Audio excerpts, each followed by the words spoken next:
que nos leva a desonrar nossos pais, que nos leva a desonrar as autoridades ou desrespeitar as autoridades, que nos leva a ser rebeldes, que nos leva a falar palavras torpes que não agradam a Deus, enfim, a natureza pecaminosa que nos leva a trair o nosso cônjuge, a cometer adultério, que nos leva a pensar maliciosamente. Queridos, tudo isso é pecado. E quem vive nessas práticas, segundo aquilo que a palavra de Deus está dizendo, não herdarão o reino de Deus. E talvez você vai me dizer, então, pastor, ninguém vai herdar o reino de Deus. E realmente, humanamente falando, ninguém vai herdar o reino de Deus. Porém, nós não estamos falando de algo humano, nós estamos falando de algo que era impossível para nós, mas que é possível para Deus. Um milagre, chamado o milagre da salvação. O justo se entregou pelo injusto, o santo pelos pecadores. E então, pela graça, mediante a fé, agora nós somos salvos. Amém, queridos? É muito importante entender isso, tá bom? É muito importante. Não existe pecadinho, não existe pecadão.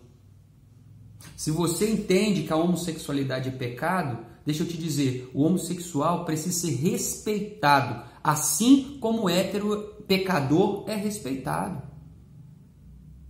Ele tem que ter oportunidade de estar inserido no contexto em que você está.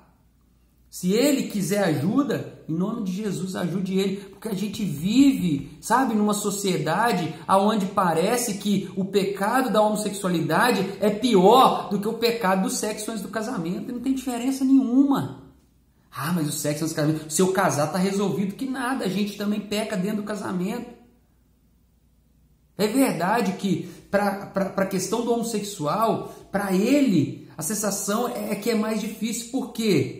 Porque talvez ele vai ter que abrir mão de casar por amar a Jesus. Eu te digo, que mal tem nisso? Se é por amor a Jesus, que façamos como o apóstolo Paulo, que não se casou. Que é por amor a Jesus, que sejamos entregues à morte todos os dias. Se é por amor a Jesus, que nós venhamos realmente matar essa carne, renunciar às nossas vontades, tomar a nossa cruz. Se a homossexualidade é a cruz que você tem carregado, meu filho, não deixe essa cruz de lado, fique firme com ela, mas lembrando que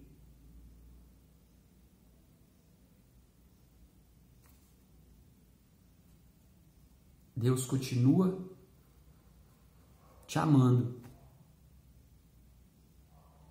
Deus ama o pecador, porém abomina o pecado. É isso que a Bíblia nos diz, nos mostra dentro de todo o seu contexto. Agora, quem ama a Deus, ele não tem prazer de ficar vivendo na prática do pecado. 1 Coríntios 6, 9 e 10, deixa eu ler aqui para a gente encerrar. Ficou muito longo os vídeos, mas é interessante a gente meditar nisso. 1 Coríntios 6, 9 e 10, olha só o que vai dizer esse texto. Sobre a questão da homossexualidade e sobre a questão do pecado, porque a homossexualidade não é algo isolado, tá? Faz parte de um conjunto de coisas. Olha só, não sabeis que os injustos não herdarão o reino de Deus?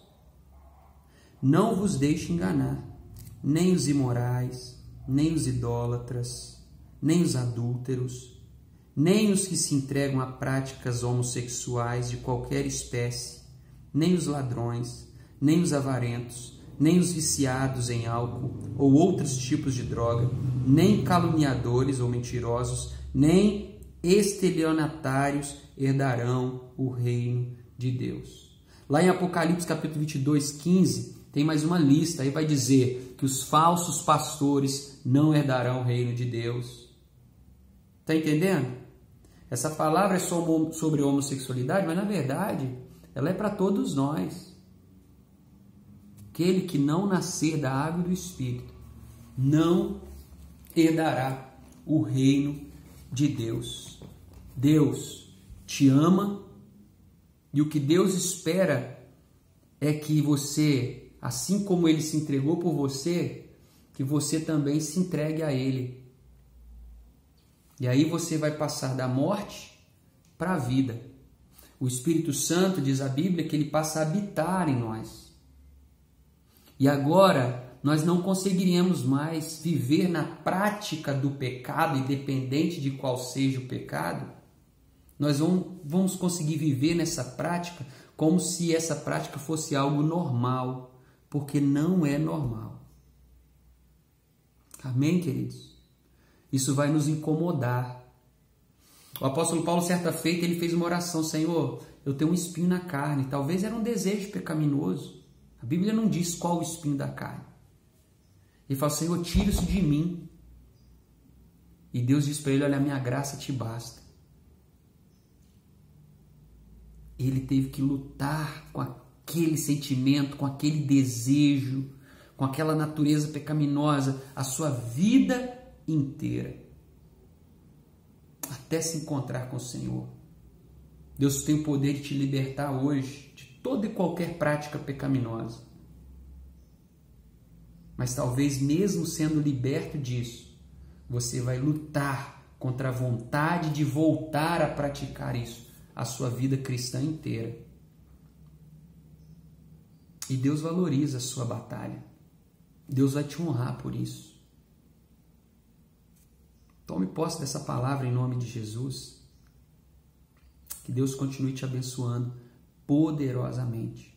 Tá bom? Eu espero que tenha sido assim esclarecedor essa questão da homossexualidade à luz da Bíblia.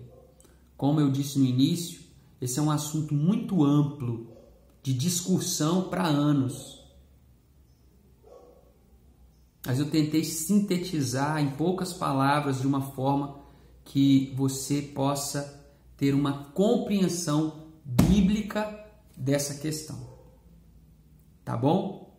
Que Deus abençoe vocês poderosamente em nome de Jesus e vamos continuar orando pela vida de todos os seres humanos, independente se ele é hétero, se ele é homo, se ele é trans, como eu disse antes.